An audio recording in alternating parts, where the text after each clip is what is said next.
Muchas gracias al profesor Bombín por tan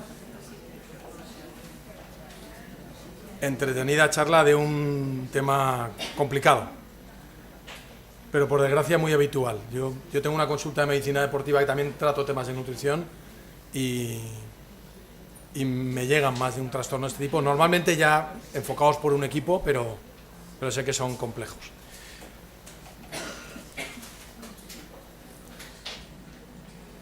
Bien, vamos a hablar ahora un poquito de nutrición, ejercicio y salud, y lo he titulado como aquellas preguntas y sus respuestas que deberíamos ser capaces de contestar en nuestra consulta. Porque como decía al principio de la jornada, yo siempre he echado de menos formación en nutrición dentro de la carrera de medicina, pero todavía he echado más de menos formación en ejercicio. Incluso muchas veces lo echo de menos en mis colegas. Gente que tiene un problema y va al médico y dice, no, es que cuando haga, pues no haga deporte. Es algo que debería estar prohibido en la carrera de medicina, cuando hoy por hoy tenemos perfectamente claro, a ver si lo digo,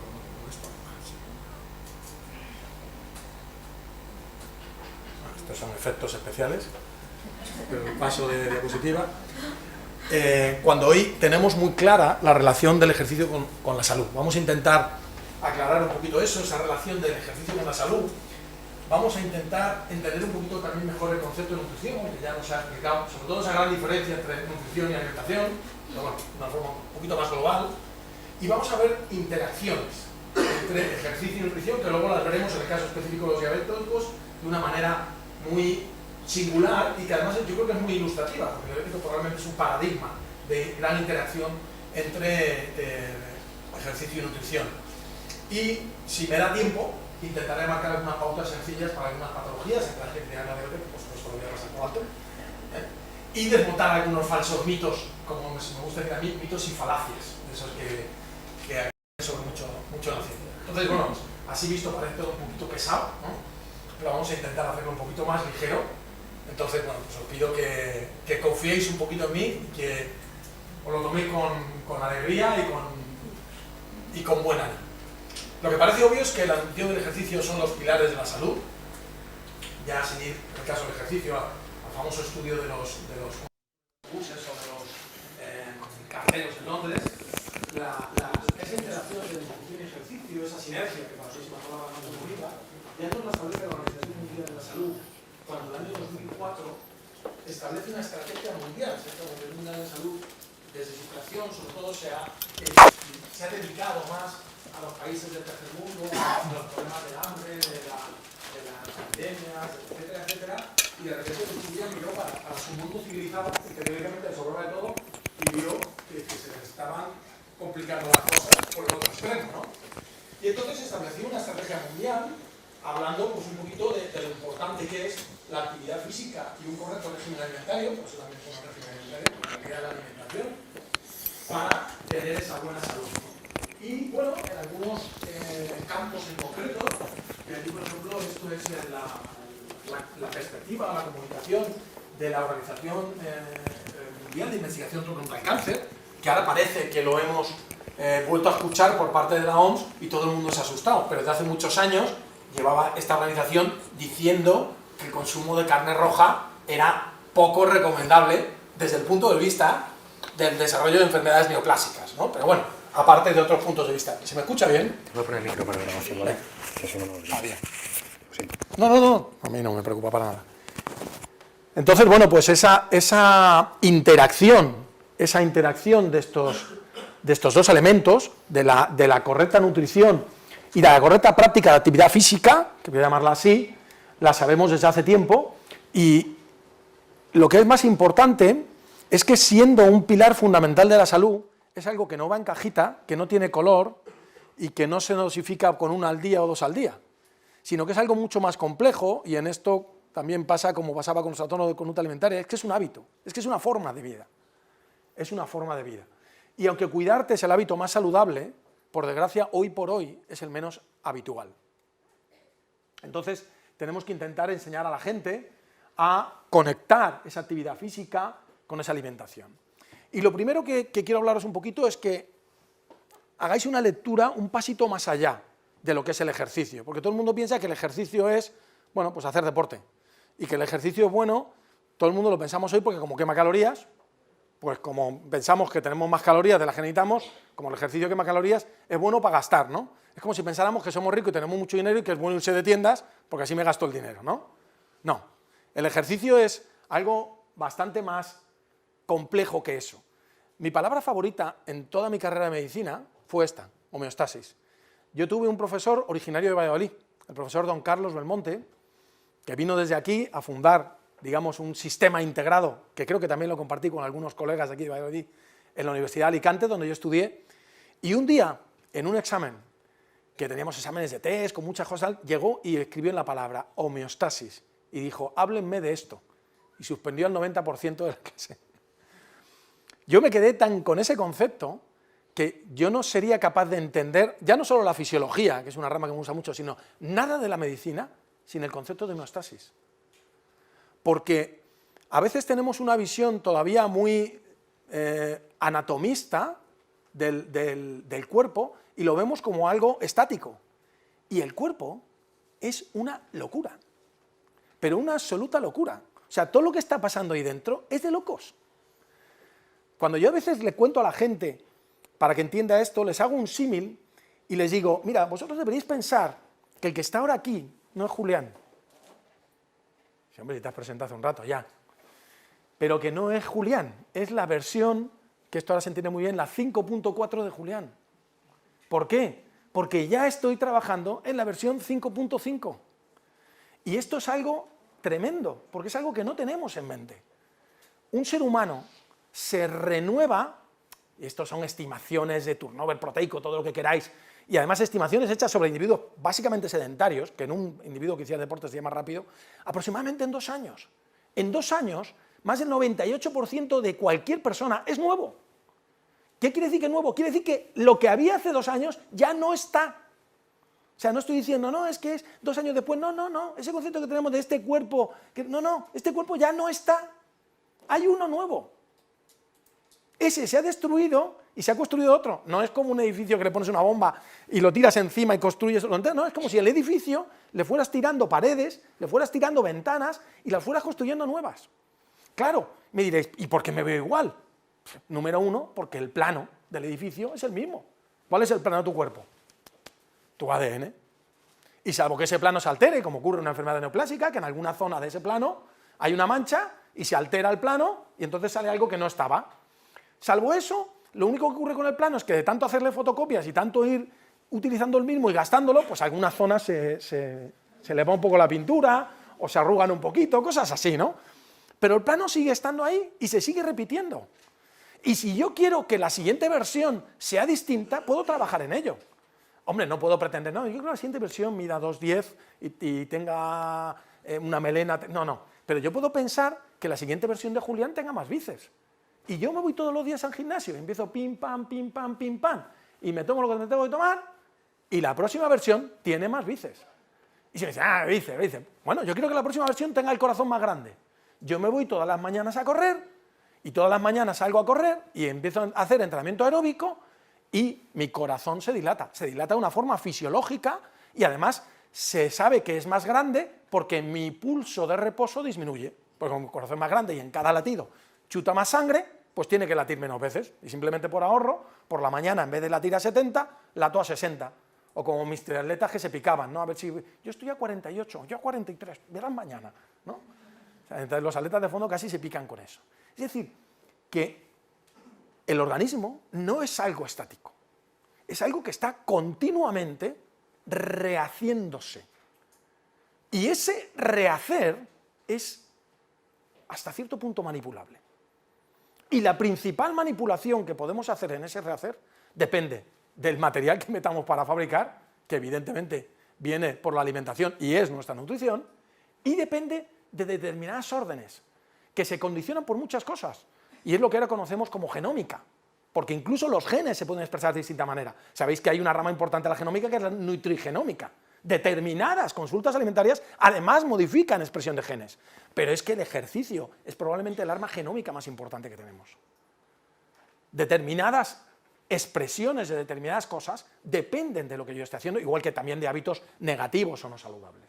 Entonces, es muy importante que entendamos que esa máquina tiene un fin fundamental, que es la supervivencia. Y la supervivencia depende de que el organismo esté en homeostasis.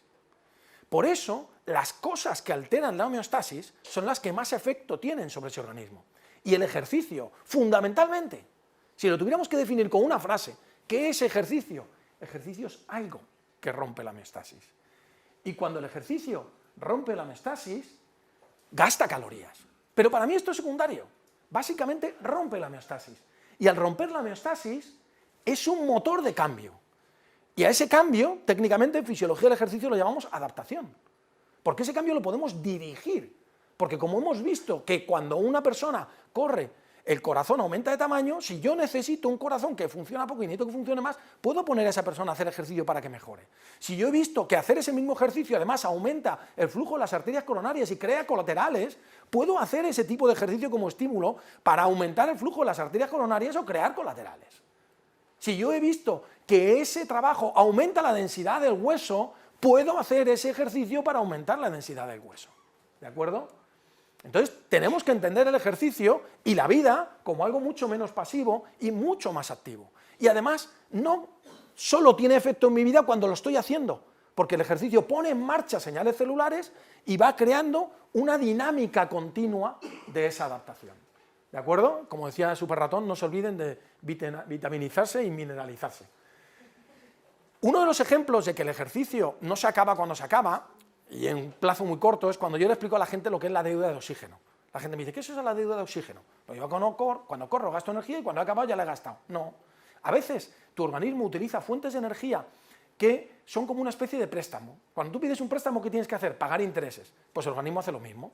Por ejemplo, mi deporte es el remo. Yo remo en una cosa parecida a las traineras, pero que es el Mediterráneo, que se llama falucho, ¿no? El remo es muy duro, es muy violento, es un ejercicio de muy alta intensidad. ¿Por qué? Porque el que sale primero normalmente gana. Entonces hay que salir primero. Entonces tienes que salir a muerte, pero sales ahí a muerte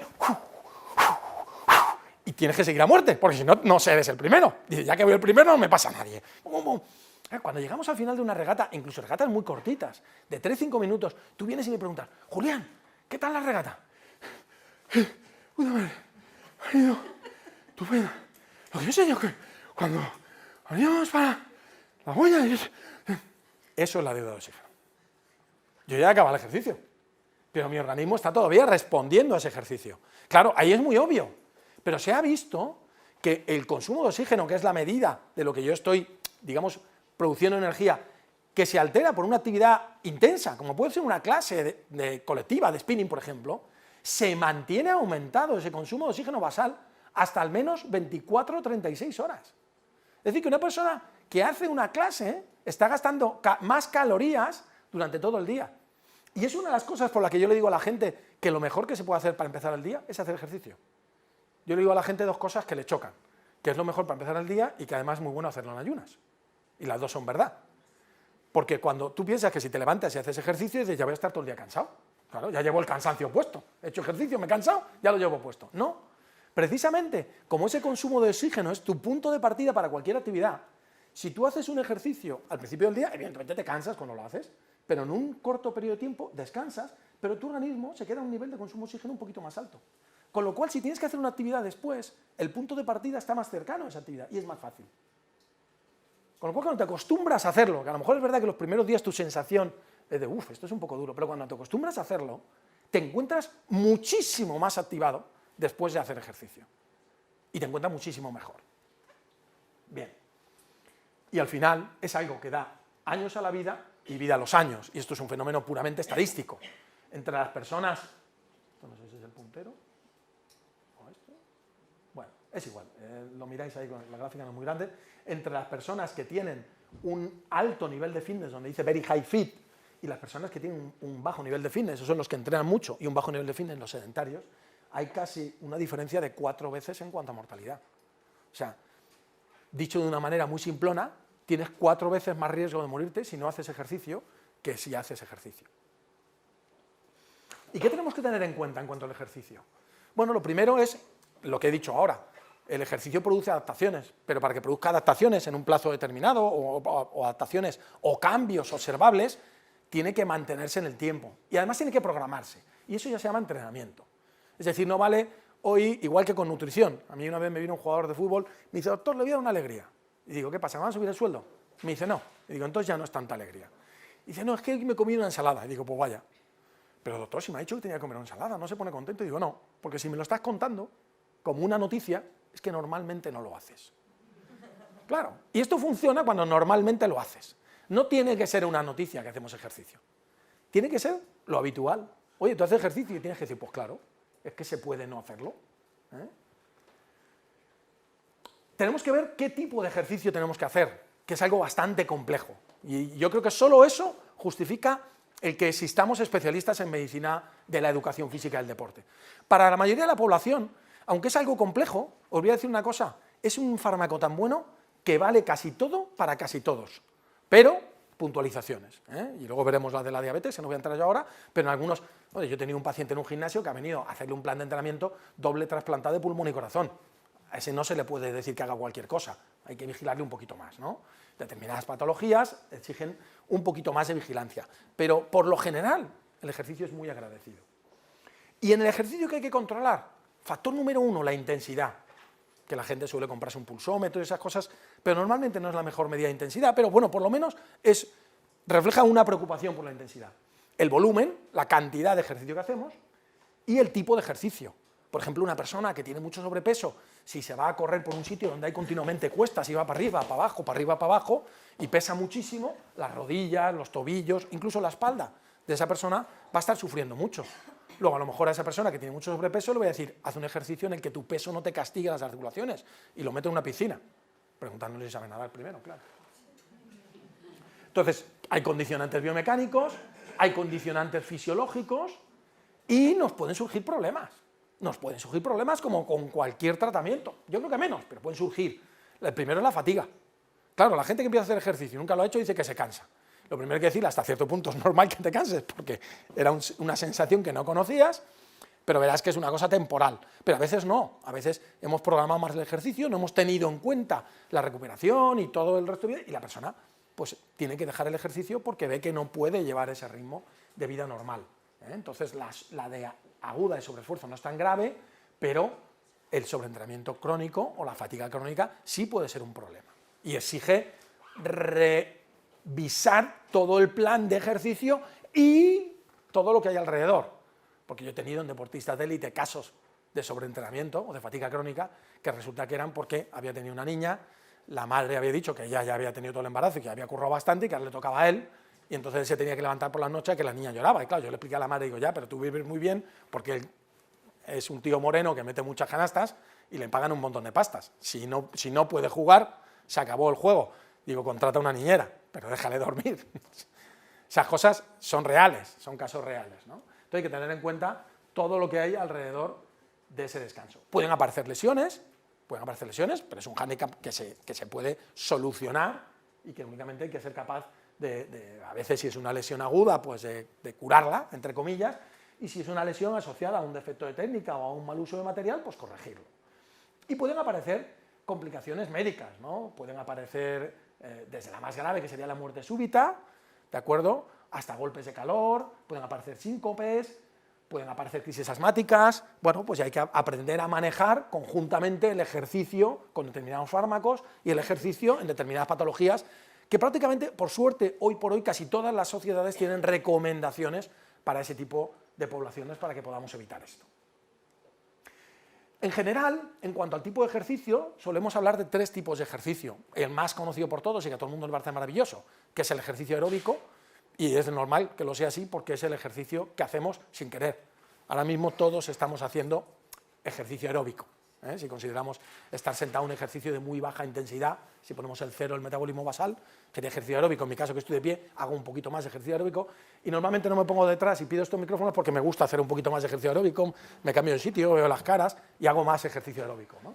Y les voy a decir una cosa curiosa, llevo un relojito de estos que luego te cuentan toda tu vida, por probarlos, cómo funciona, y los días que estoy subido todo un día a una tarima, me sale un 200% de mi actividad, a lo mejor no he tenido tiempo para entrenar. Obviamente, el día que cojo la bici y me subo 3 puertos me sale un 300, pero quiero decir que esa actividad se llama gasto energético no asociado a la actividad, pero esa actividad no buscada como actividad física propiamente dicha, como entrenamiento, también es importante, ¿eh? Y es una actividad generalmente de tipo aeróbico. Bien, también está el ejercicio de fuerza, que durante mucho tiempo ha estado muy denostado, hasta que en el año 94 una mujer que se llamaba María Fiatarone dirigió un trabajo con personas de 87 años de media edad y demostró que la fuerza muscular puede aumentar en cualquier grupo de población. Y sobre todo, si tenemos en cuenta, como luego os mostraré, que la fuerza muscular se considera hoy en día uno de los mayores predictores de no mortalidad o de supervivencia, ¿eh? Simplemente la fuerza que tienes para agarrar un hand grip, que llaman, que es una máquina de hacer fuerza, un dinamómetro de mano. Lo bueno del ejercicio de fuerza es que es muy programable, es muy versátil y permite preservar la masa muscular e incluso aumentarla. Que en determinadas poblaciones, por ejemplo la población mayor o la población osteoporótica, o incluso en algunas poblaciones de diabéticos, es muy importante, porque en el músculo es donde está el receptor GLUT4, que tiene mucha importancia en esa tolerancia a la glucosa. Y luego, en los últimos años, se ha puesto muy de moda el ejercicio interválico, que ahora en los últimos años le han dado un giro, y en vez de llamarlo interválico, a lo mejor les suena, han oído hablar del HIIT, del High Intensity Training, que, bueno, pues hace unos años lo famoso el High Intensity Training o del interválico era el spinning, ahora lo famoso es el CrossFit, ¿eh?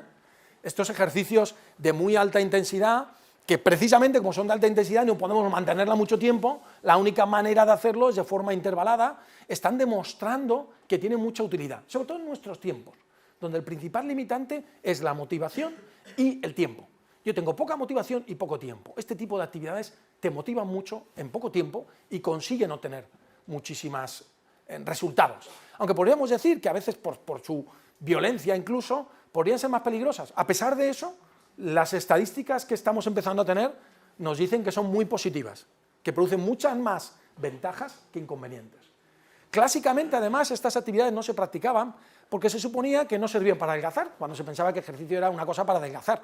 Bueno, pues lo que se ha comprobado es que si se mide bien ese gasto energético, con esa deuda de oxígeno, con lo que supone que tú generes cierto grado de una cosa que se llama ácido láctico, que luego el organismo recupera en el hígado a través de una cosa que se llama ciclo de Cori, y paga un impuesto por eso, al final, el trabajo anaeróbico, voy a pasar rápido, el trabajo anaeróbico al final gasta mucha más energía, el trabajo interválico, que el mismo esfuerzo hecho de una manera continua a menor intensidad. En resumen, para administrar ejercicio, valorar al paciente, ya sé que parece una perogrullada, pero a un cojo ponerla a correr es incomodísimo, o a una persona que tiene un problema de espalda, no la pongas a montar a caballo, o a una persona que tiene miedo a las alturas, no le digas que se suba en un paracaídas. Valorar al paciente, valorar sus posibilidades también económicas, también locales, la gente acaba haciendo ejercicio donde le es fácil, o también de conocidos. Oye, es que yo tengo un amigo, un gran amigo mío que juega al tenis, y a ti no te gustaría, hombre, pues nunca me lo he pensado, pero si su gran amigo juega al tenis, probablemente es una manera de hacerlo ahí. Y hacer un plan que sobre todo sea flexible, porque va a haber que ir adaptándolo con el tiempo, apetecible, probablemente apetecible debería estar antes que flexible, y adaptable. Y marcar límites de intensidad. No es decir, tienes que hacer tal, pero en determinados pacientes y decirle, mira, de momento no pases de aquí, aunque a lo mejor podría. Pero yo le digo a mis alumnos de cursos de la universidad que hacemos para entrenadores personales, yo les digo, oye, ¿cuál creéis que es lo que tenemos que conseguir? ¿Qué es lo que tenemos que conseguir con una persona cuando lleve con nosotros de cliente 3 meses? Y uno me sale, no, mejorar la fuerza, resistencia, no, mejorar la flexibilidad, no, mejorar la base aeróbica, no, mejorar la capacidad anaeróbica. Yo le digo, no, a los 3 meses hay que conseguir que vuelva. La mayor parte que se apunta a un gimnasio no vuelve. Igual que la mayor parte de gente que empieza una dieta no la acaba. Entonces, lo primero que hay que conseguir es que esto se convierta en un hábito. Y para eso hay que hacerlo atractivo, hay que hacerlo fácil, hay que hacerlo ya. ¿De acuerdo? Hay que ponerle la alfombra roja. Por lo tanto, comienzo muy sencillo y luego progresar. Tranquilos. Si llevamos toda la vida no haciéndolo, a mí no me importa. A mí cuando viene una persona y me dice, oye, que yo quiero correr carreras populares, no vengas diciéndome que quieres correrlas ya a 4 minutos el kilómetro. Yo te diría que al principio ni las acabes, o que hagas una de esas de 5 kilómetros del Carrefour. Y ya llegará el tiempo de hacer Ironmanes. Pero a mí vino una vez un paciente diciendo, no, quiero correr un Ironman el año que viene. Y le dije, siguiente. ¿Estás loco? Claro, o sea, Hay que plantearse cosas fáciles, hay que hacer ejercicio con cabeza, con inteligencia. ¿De acuerdo? Y conseguir que los pacientes se enamoren del ejercicio. Y esta sería la nueva visión del ejercicio salud. Incluir entrenamiento de fuerza, que la antigua visión era, ejercicio salud es salir a caminar. Yo le digo a la gente que andar es el peor ejercicio, pero el peor ejercicio es mejor que no hacer ejercicio. ¿De acuerdo? Y yo pongo muchas veces el caso de mi madre, que falleció hace un par de años, pero era una artrítica reumatoide con muchas limitaciones, y para mi madre ir de aquí a la puerta era media maratón. Entonces, en ese caso, sí es ejercicio. Pero para la mayoría de las personas, que dicen, no, yo hago mucho ejercicio, yo salgo a andar, eso yo lo meto en esas actividades que no desprecio, pero si tú quieres invertir al día 1 hora en hacer ejercicio, vamos a rentabilizarla. Vamos a rentabilizarla de verdad, que valga la pena esa hora que has invertido, ¿de acuerdo? Y ahí vamos a meter ejercicio de fuerza, vamos a meter intensidad, vamos a ver de qué manera y cómo metemos intensidad para que sea tolerable e incluso agradable, sobre todo con ejercicio interválico, y sobre todo vamos a vigilar el factor mecánico.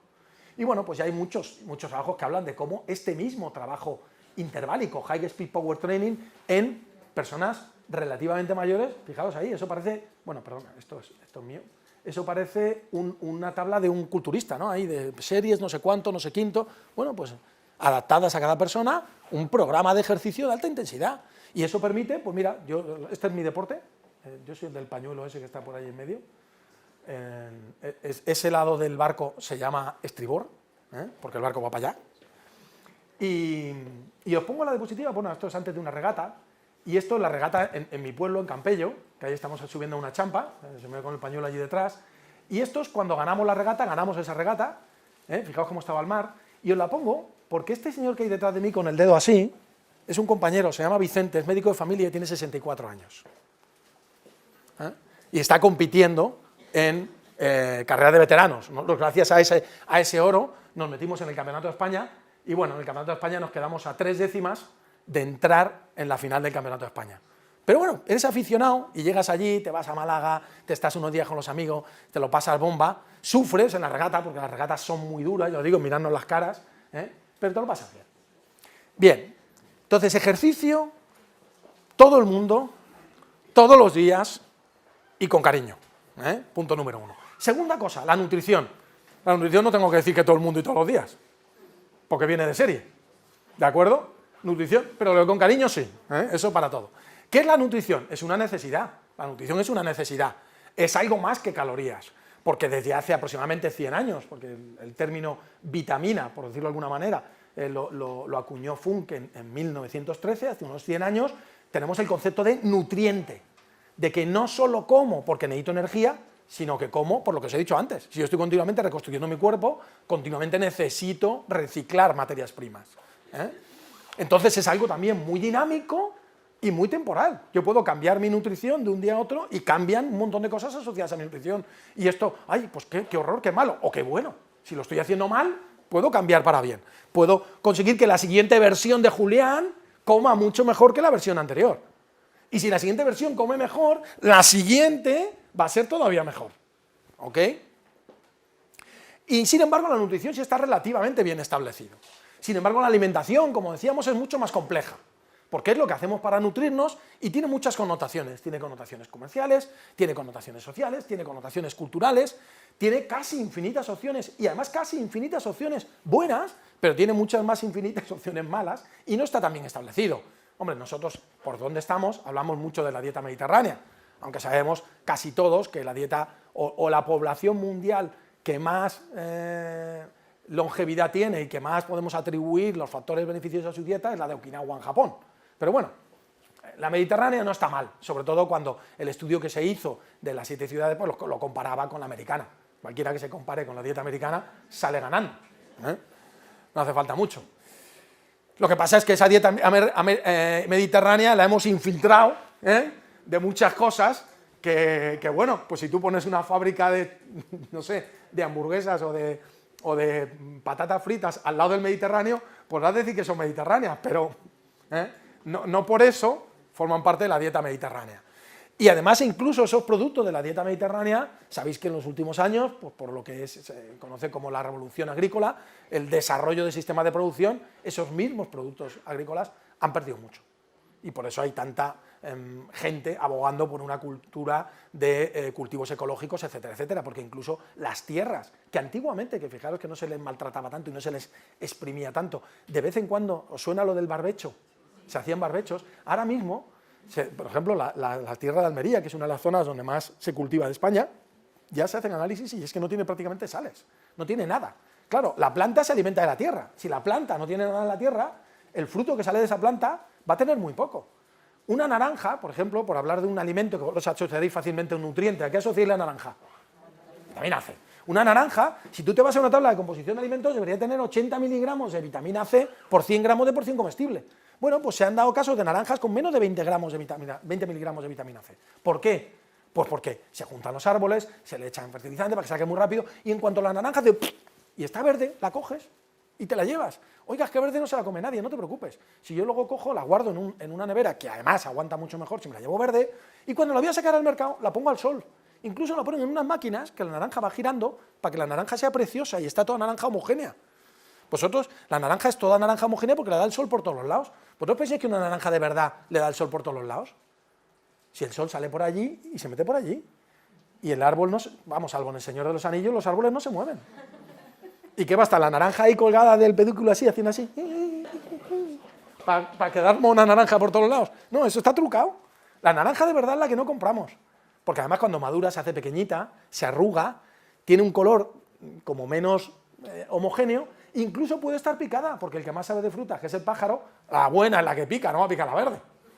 Entonces, la que no compramos, aunque esté a mitad de precio, es la naranja buena. Es decir, que de alguna manera nosotros somos también culpables de esa modificación de la transformación de los alimentos, porque vamos buscando alimentos visualmente atractivos o atractivos a nuestro paladar, y nuestro paladar solo detecta, bueno, nuestro cuerpo solo detecta calorías, eso es lo más fácil que detecta.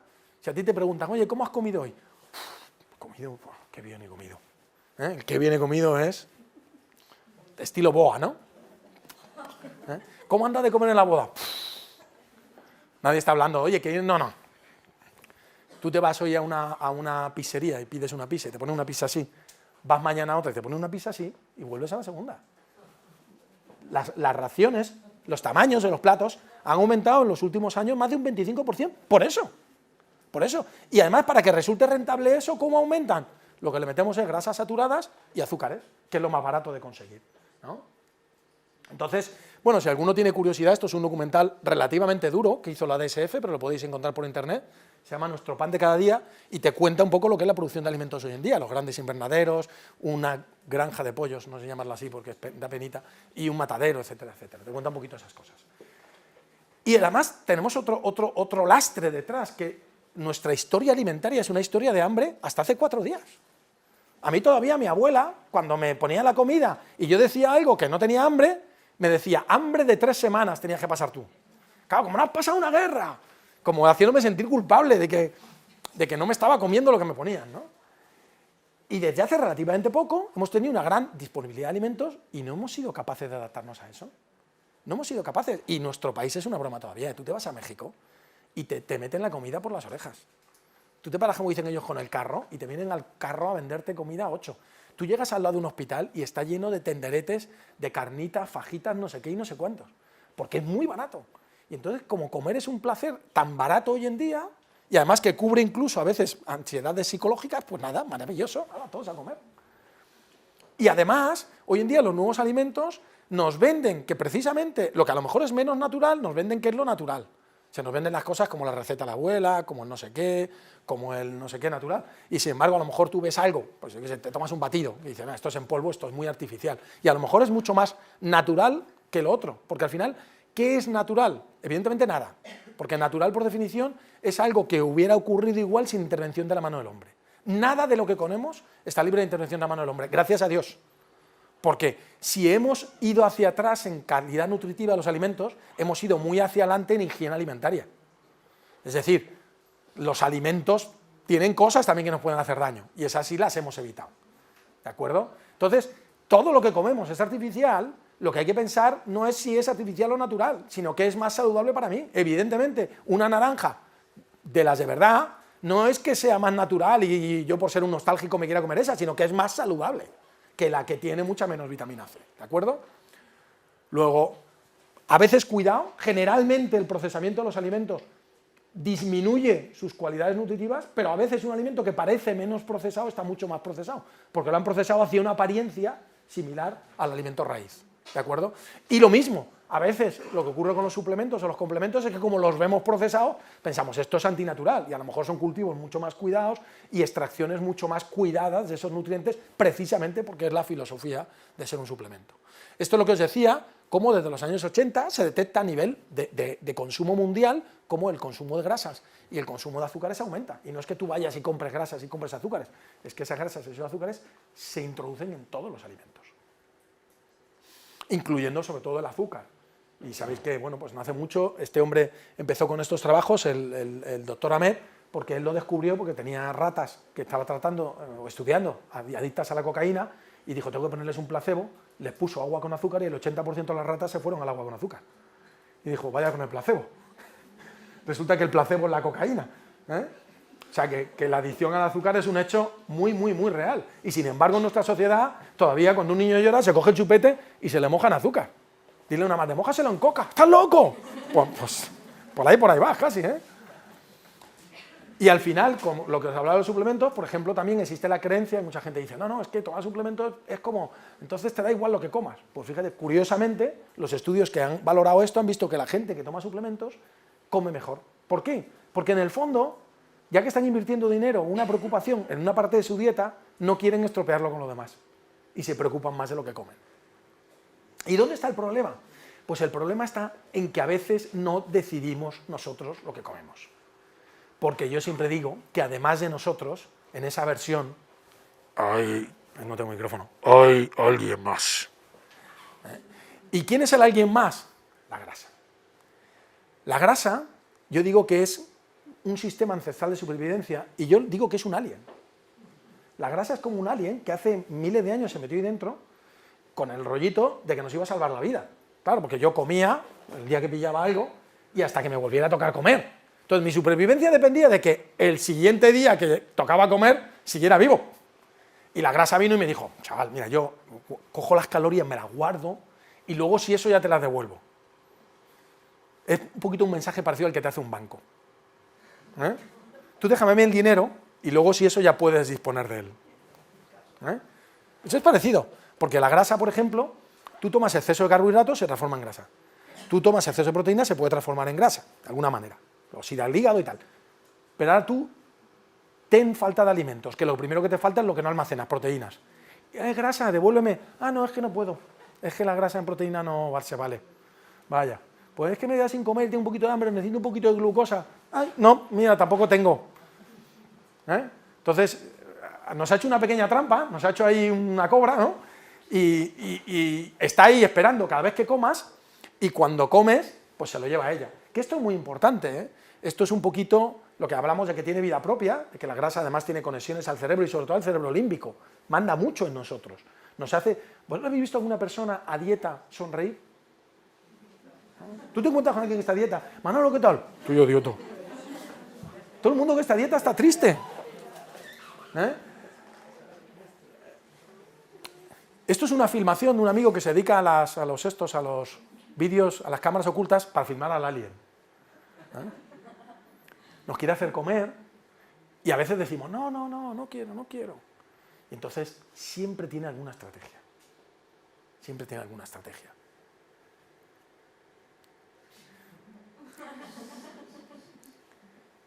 Y al final, como dice esa frase, hunger gets what hunger wants. El hambre consigue lo que quiere. Y es verdad, es verdad. Y eso es lo que nos ha llevado a la situación en la que estamos. Y en vez de dejarnos llevar por ese alien, tenemos que tratar de escuchar. ¿Pero a qué vamos a escuchar? ¿A la publicidad? ¿Vosotros creéis que es lo más conveniente escuchar a la publicidad? Estos dos casos que son muy buenos. Sobre todo el de Just Do It. No, tenemos que escuchar a la ciencia. Tenemos que escuchar a la ciencia y ver qué nos dice la ciencia sobre eso. Y la nutrición hoy en día tiene muchísimo conocimiento.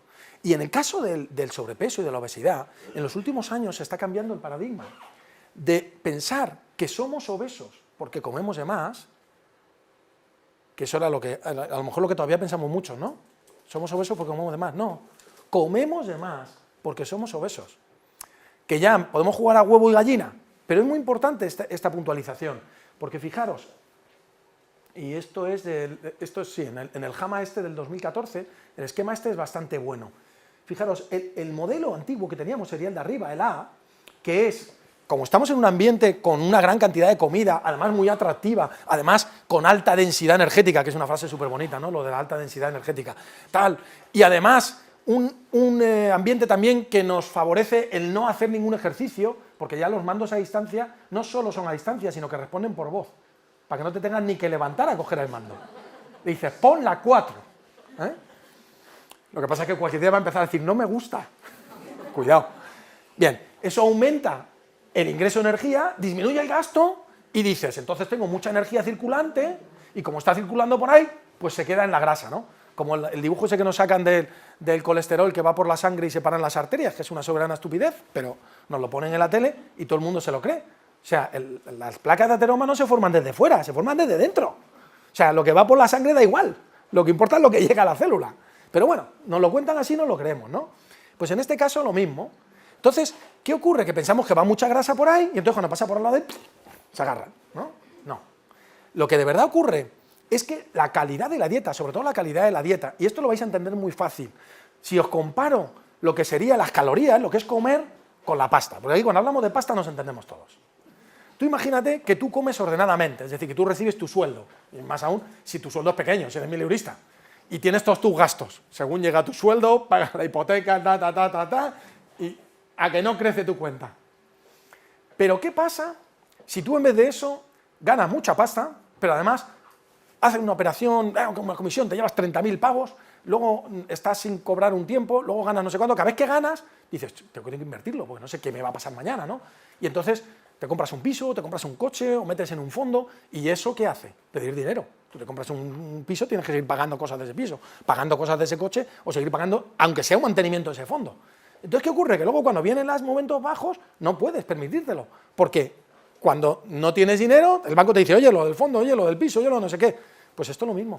El señor que come de una manera desordenada desarrolla una respuesta que, lo voy a decir muy simple, luego si esto me corriges, Aurelia, básicamente una respuesta de estrés, de cortisol, que pretende almacenar energía, sobrevivir y salvar energía. Favorece el depósito de grasa esa situación de desorden de comida y de estrés.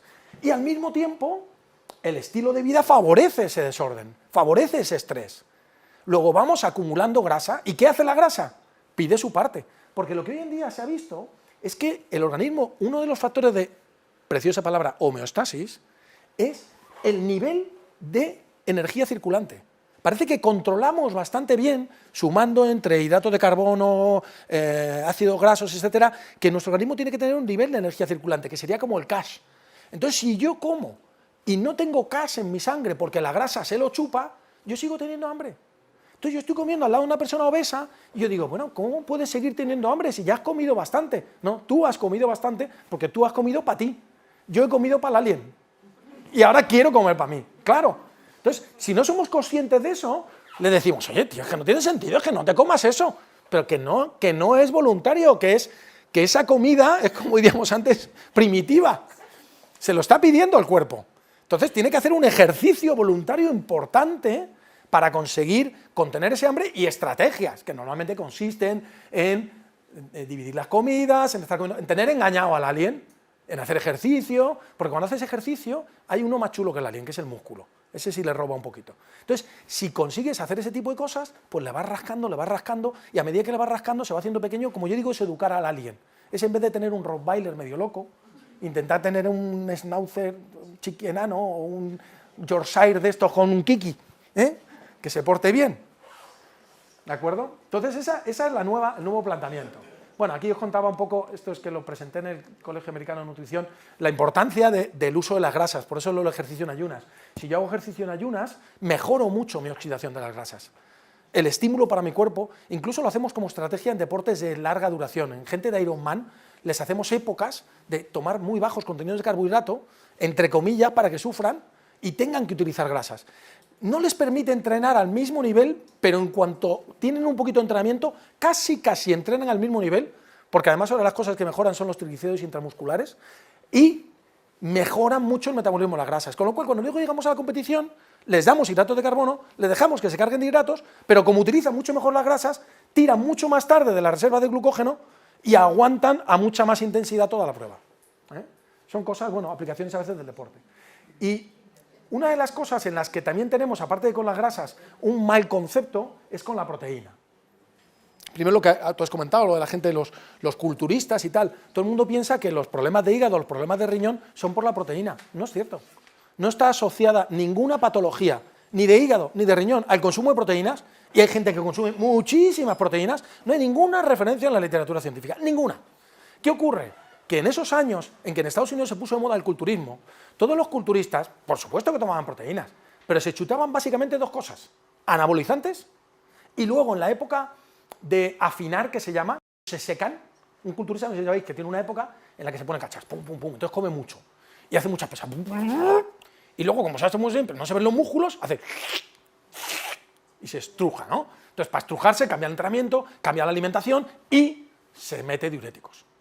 Entonces, los anabolizantes se cargan el hígado, hasta llegar a un cáncer de hígado incluso, y los diuréticos afectan al riñón, porque además usan diuréticos de asa, no te creas que van con tonterías, no. Entonces, esas patologías que aparecían cuando yo llegaba a un hospital, oiga, ¿usted toma algo? No, no, no, porque claro, eran todos drogas ilegales, compradas en mercados ilegales, todo negro. No, bueno, yo tomo un poquito más de proteína porque hago musculación. ¡Ah, la proteína! ¡Qué mala es! No, no es cierto. Incluso hoy en día, la necesidad de proteínas es tan importante que, lo voy a pasar ahora después, pero lo digo ya, porque como lo voy a pasar rápido, seguro que no me paro, que en pacientes renales, por ejemplo, en pacientes con síndrome nefrótico, se aumenta su ingesta de proteínas sumando aquello que pierden por vía renal. Salvo raras excepciones, como puede ser un tío con encefalopatía hepática, ¿sabes? En todos los demás es mucho más importante, y eso es lo que se está viendo en pacientes renales, que si yo le quito la proteína, produzco tal nivel de caquexia y de catabolismo que la situación clínica en la que llevo al paciente es mucho peor que lo poquito, si es que hay que demostrar que pueda acelerar la patología renal y que me lo pueda abocar a un programa de diálisis. ¿De acuerdo? Entonces, hoy en día esas cosas están cambiando mucho. Al final la proteína lo que hace es estimular anabolismo. Cuando yo tengo un enfermo crítico en un hospital, lo que hago es meterle una vía central y le meto un aporte continuo de proteínas, porque es la manera de estimular el anabolismo. Sobre todo podríamos hablar también de algunos aminoácidos en concreto, pero no es tema de esta charla, ¿no? Y es necesaria para fabricar músculo. Incluso el Colegio Americano de Medicina Deportiva ya hace años dijo que la sarcopenia de las personas mayores en gran medida se asocia a la inactividad. Por supuesto, porque decimos, tú, jubilado, no te muevas, que es como un atraco. Claro, no se mueve, el organismo es economicista. Si no uso el músculo, ¿para qué lo quiero? Con lo caro que me sale. Baná, fuera. Pero no solo eso, sino que vio que había un descenso muy importante del consumo de proteínas en las personas mayores. Y yo, por ejemplo, como os contaba el caso de mi madre, yo me di cuenta con ella. A mi madre le costaba mucho, le apetecía comerse, no, hijo mío, una tostadita, un poquito de mermelada. El hidrato de carbono siempre es como más placentero. Y cuando la persona ya no tiene ganas y no tiende a dejar el consumo de alimentos proteicos. Y bueno, en el caso de mi madre, pues la suerte es que se lo fui dando a través de batidos, ¿no? Y más o menos se mantenía. Pero normalmente no vigilamos esas cosas. Y si a la mayoría de nuestros pacientes de cierta edad les hiciéramos auténticas o correctas encuestas alimentarias, veríamos que el consumo de proteína está muy, muy por debajo de lo que necesitan. Y que eso condiciona en gran medida esa sarcopenia, ¿no? Bueno, hay muchos trabajos ya que hablan de esto, de la sarcopenia con la edad por la falta de proteína, y que la distribución, lo importante no es cuando hablamos, no, te tienes que tomar al día 1 gramo, 2 gramos. Yo incluso me preguntan, bueno, entonces este tipo de atleta, digo, no, a mí me da igual. Yo no me planteo, a mí me salen los gramos cuando sumo todo lo que me he tomado todo el día. ¿Y qué me he tomado todo el día? Pues mira, en nuestra sociedad, 3 comidas principales. Y en cada comida principal, pues va a haber unos 20 gramos de proteína. Desayuno, comida y cena. 2 snacks, normalmente. En cada uno de ellos, como la proteína es lo que más falta, hay un poquito de proteína. ¿Cuánto? Pongamos 10 gramos. Tengo 20, 40, 60, 70, 80. Más o menos es la media que me dicen. Pero ahora hago ejercicio. Cada ejercicio lo alimento. ¿Qué ejercicio has hecho? Un ejercicio aeróbico, sobre todo tengo que recuperar con hidratos de carbono, pero un poquito de proteína. Pero he hecho un ejercicio de fuerza, que he hecho una gran destrucción muscular y he estimulado un gran trabajo muscular, pues tengo que recuperar con más proteína. Entonces, a lo mejor un entrenamiento de un culturista sí que me condiciona 10 o 15 gramos durante el entrenamiento y 25 gramos en un batido cuando acaba, y sin embargo un entrenamiento de una salida de un ciclista solo me condiciona un batido que tenga 10 gramos de proteínas y a lo mejor 40 hidratos. Es decir, luego ya alimento cada fase de ejercicio. Y al final del día sumo y normalmente me sale luego lo que dicen los libros, que que una persona normal está consumiendo alrededor de 1 gramo, que un deportista de resistencia no más de 1,4 y que un deportista de fuerza entre 1,4 y 2. Bien, pero yo no lo hago porque me salgan los números, ¿de acuerdo? Lo hago porque lo que le doy al organismo es lo que necesita, y esto es muy importante, en el momento que necesita. Porque si yo estoy mirando los gramos, lo mismo los gramos me cuadran, pero ese tío que está haciendo entrenamiento de fuerza se come un chuletón de 1 kilo y en ese chuletón de 1 kilo se está tomando 100 gramos de proteína y dice, ya está, lo de todo el día. No, porque la proteína no se mantiene en el tiempo. 100 gramos de proteína en una sola dosis, o esos batidos con altas cantidades, sobre todo de proteína de suero, que es de muy rápida absorción, la mayoría lo oxida el hígado, porque el hígado tiene mucha avidez a utilizar la proteína como fuente de energía. Y eso no es proteína que vaya a formar parte de la estructura. Y además la proteína que no forma parte de la estructura es la proteína a la que le tengo que quitar el grupo amino, luego le doy un trabajo al hígado, que no es que lo ponga enfermo, pero le doy un trabajo por el ciclo de la urea, y la que luego me va a exigir una eliminación de esa urea por el riñón, ¿de acuerdo? Entonces el consumo de proteína debe ser adecuado, pero sobre todo debe ser continuo a lo largo del día. Pequeñas ingestas, pero continuas. ¿Por qué? Porque bueno, tenemos trabajo, bueno, de esto hay muchas cosas, pero sí voy a poner aparte de que, por ejemplo, el famoso estudio de Diógenes, como vio que las dietas con más alto contenido en proteína, que además generaban un menor índice glucémico frente a las que tenían más hidratos, daban mejores resultados. En un Clinical Nutrition mostraron esto, que si yo a un tío que está haciendo pesas muy fuerte le voy dando cada vez más proteína, más de 25 o 30 gramos, ya no tengo más, el FSR es la síntesis muscular, ya no tengo más síntesis proteica. Luego esa proteína además, como el organismo no tira nada, se va a utilizar como fuente de energía, pero no va a ser una proteína estructural, por llamarlo de alguna manera. ¿De acuerdo? Por lo tanto, cuidado con ese consumo de proteínas. Cuidado con cómo consumimos las proteínas. Se recomienda que el 50% sean vegetales. Es una de las razones por las que yo aconsejo a la gente suplementar con proteínas vegetales, porque la mayoría de las que comemos en las comidas son animales. Si yo ahora os pregunto, alimentos proteicos, decidme uno. Todo el mundo me dice, la carne, otro. Los huevos, otro. La leche, otro. Son todos animales. No estáis pensando en proteínas vegetales, que las hay. ¿De acuerdo? Que de calidad biológica a lo mejor son la soja, pero combinando a lo mejor cereales y legumbres también. Nadie me dice los frutos secos, etc. Y además, pues tenemos, esta diapositiva está hecha antes de lo de la OMS. Tenemos la situación actual en la que parece ser que nos empezamos a dar cuenta, que a mí me hace gracia cuando dicen esto, que la gente diga, hombre, ¿cómo se puede decir eso? Y la industria cárnica. Es como si yo me tuviera que preocupar de la industria del tabaco porque descubriéramos que da cáncer de pulmón. Oiga, pues la industria cárnica, que trabaje menos carne y que hagan más lechugas. Que se modifique la industria para la salud de la población. No que se muera la población para que la industria esté contenta. Como si ahora tuviéramos que llevar los coches que contaminan más para que Volkswagen no se enfade. Bueno, y como fuente vegetal de proteína de calidad, la soja, que tiene otro montón de mitos alrededor. Que si tiene estrógenos. Que si la soja tiene estrógenos. Hay muchos atletas, por ejemplo, que te dicen, no, yo no tomo proteína de soja porque yo soy muy macho, que luego no tanto, ¿verdad? Y entonces, ¿cómo voy a tomar estrógenos? La soja tiene fitoesteroles. Un fitoesterol es lo que llamaríamos químicamente un agonista-antagonista competitivo. Y en el caso de los fitoesteroles, aunque hay un cierto agonismo que se utiliza, por ejemplo, para la sintomatología de la menopausia, la mayor parte de las acciones que se conocen, y de la mayoría de los fitoesteroles, porque hay que distinguir el tipo de fitoesterol, es antagónica.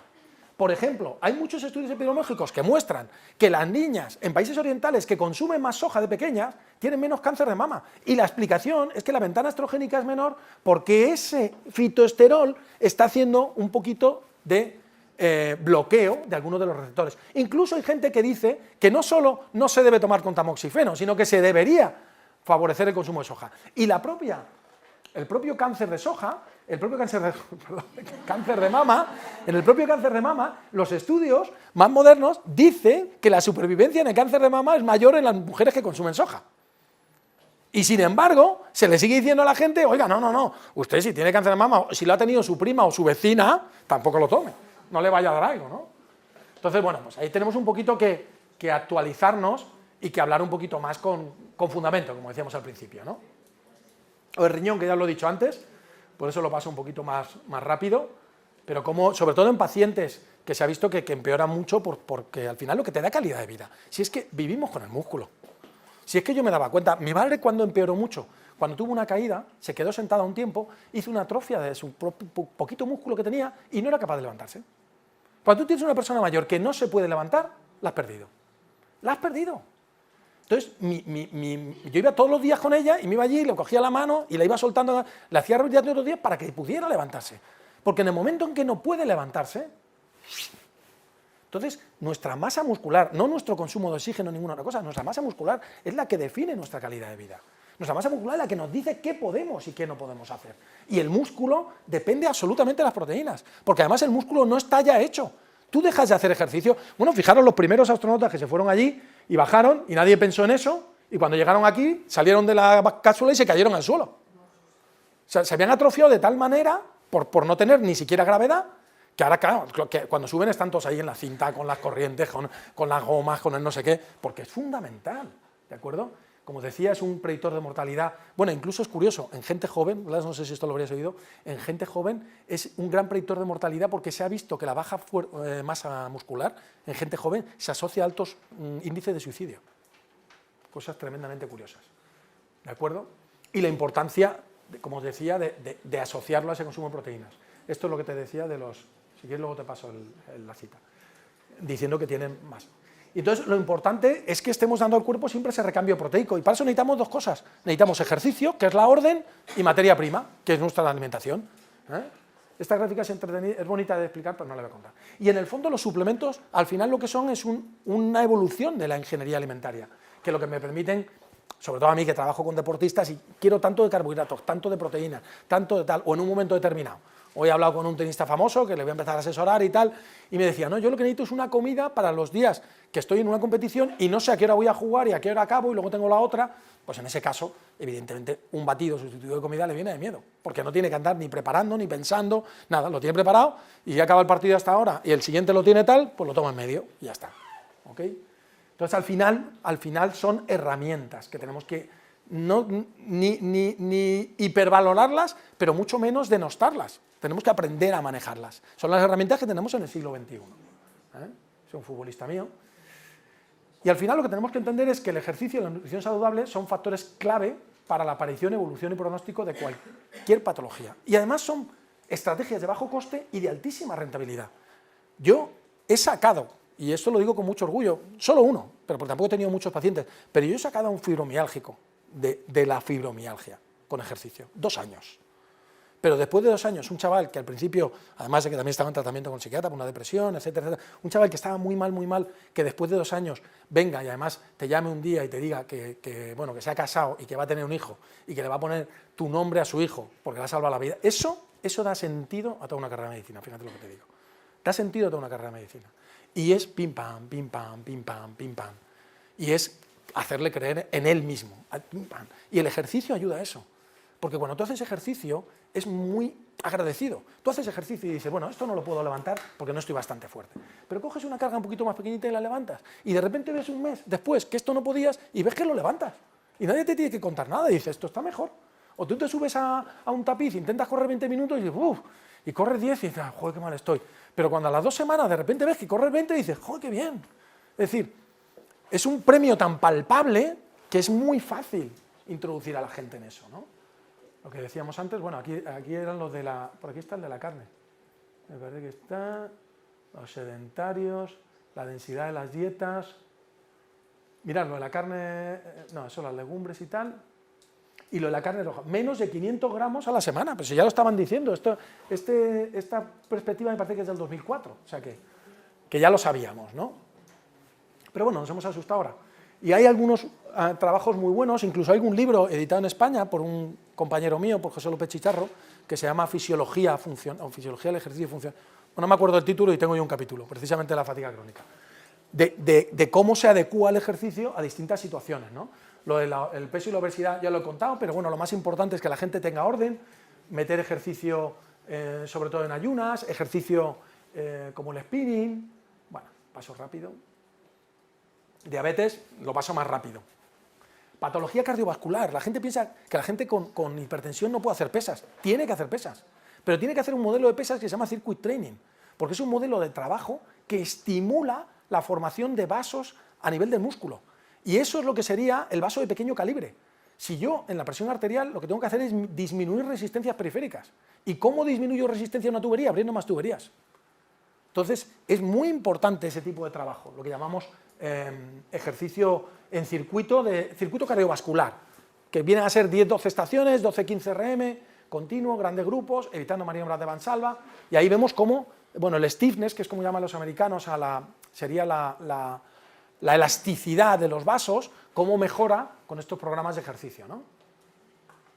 Bueno, como digo, hay citas para aburrir. Todas las tengo, y casi todos los tengo en PDF completo. Si alguien tiene cualquier interés, que nos haya invitado tal, se lo hacéis llegar y yo os paso un Dropbox o lo que sea con todos los artículos. La hiperlipemia, la gente piensa que el ejercicio baja el colesterol, igual que el otro día salió una doctora en la tele diciendo que el omega 9 bajaba el colesterol. No bajan el colesterol, alteran las porciones de colesterol, y sí, el ejercicio aumenta mucho el HDL, ¿de acuerdo? Y de todas formas, algunos autores dicen que lo problemático no es el colesterol, porque si nos vamos a Japón, por ejemplo, como hablábamos de esta gente, y vemos este estudio, que es un metaanálisis muy curioso, vemos que la gente que tiene niveles normales de colesterol, fijaros, esto es el índice de mortalidad, y estos son los niveles de colesterol. La gente que tiene niveles normales, le adjudicamos 1 para valorar la razón de Odds, y vemos que los que tienen el colesterol más bajito se mueren un 70% más. Y los que tienen el colesterol más alto, entre 200 y 239, se mueren un 17% menos, y los que lo tienen por encima de 240 se mueren un 22% menos. Y claro, la gente me dice, bueno, Julián, a comer chorizo. Digo, no, ¿por qué esto pasa en Japón, pero aquí no? Y la pregunta que tenemos que hacernos como científicos es, ¿por qué en Japón tener más colesterol es mejor y aquí es peor? ¿O en esa población de Japón es mejor y aquí es peor? Por el tipo de grasa que comemos. Porque ¿qué grasa comemos aquí? Grasas saturadas, que desde el punto de vista de equilibrio de poliinsaturadas es muy rica en omega 6, y allí ¿qué comen? Pescado, que es puramente omega 3. Y hay muchos estudios que relacionan precisamente la relación omega 3, omega 6 con la mortalidad. Cuando se descubrió que los esquimales que estaban ahí en Groenlandia, esa gente ¿qué comía? Pues ¿qué comen? Pez graso, foca, y dice, estos se van a morir de un infarto a los 20 años. Porque no toman verduras. A ver, intenta plantar una patata allí en el hielo. Claro, estos comen solo eso. Y dices, bueno, que se van a morir. Y resulta que los que tienen el índice de enfermedad cardiovascular más bajo. ¿Por qué? Porque todo lo que comen es omega 3. Entonces, esta relación, que todavía no está bien valorada desde el punto de vista clínico, probablemente porque no tenemos esa analítica para poder valorar eso, es algo que, bueno, pues quedará, yo creo que hablar bastante en el futuro. Hay una página web donde todo esto que os estoy poniendo sale, que es esta, que se llama, se llama www, la tenía por aquí, bueno, pues no sé dónde la he puesto, www.efaeducation.com, me parece que es. efaeducation.org, ahí está, efaeducation.org. Y ahí viene todo eso, incluso viene una base de datos, que es un FileMaker, en la cual puedes meter tu dieta y te va a decir la proporción de omega 3 y omega 6 que hay en tus células, es un algoritmo, en función de la dieta que llevas. Y te cuenta un poquito lo que es el omega 3, el omega 6, el balance, etcétera, etcétera. Bueno, el ejercicio en el infarto, por ejemplo, hasta hace poco una persona tenía un infarto y se le decía, váyase usted a quedarse quietecito. Luego se empezó a hacer rehabilitación cardíaca. ¿Suena eso la rehabilitación cardíaca? Empezó haciendo ejercicio aeróbico y baja intensidad, con lo cual no empeoraban, pero tampoco mejoraban, porque no se conseguía estimular nada. ¿Por qué?